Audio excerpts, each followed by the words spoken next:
Чат и мирис на бензин на протестот на иницијативата за заедничка Македонија на кој се приклучи и моторџии. Демонстрантите 33-ти ден бараат партиите да се повлечат од албанската платформа. Откако вчера поранешниот претседател на Законодавниот дом Саво Климовски индиректно им се закани на пратениците дека со граѓаните разликата е само 20 метри до собраниската сала. Денеска делот на собраните велат ако треба ќе влезат во собрание.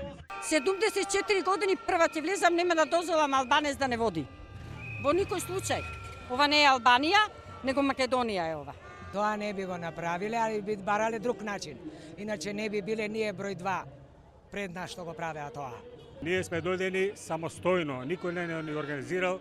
Организаторите со идентични пораки да не се избере претседател на Законодавниот дом што ја поддржува албанската платформа, бараат да се повлече албанската и да се формира македонска платформа. Да им порачаме на политичарите. Ова е народ, свој на своето, со своја глава размислува. Ако не знаете да му служите со љубов, ако ви треба само за реализација на вашите интереси, ако не го почитувате, тогаш не ни требате. Викендов нема да се маршира, а иницијаторите ќе организираат протести се додека не им се исполнат барањата.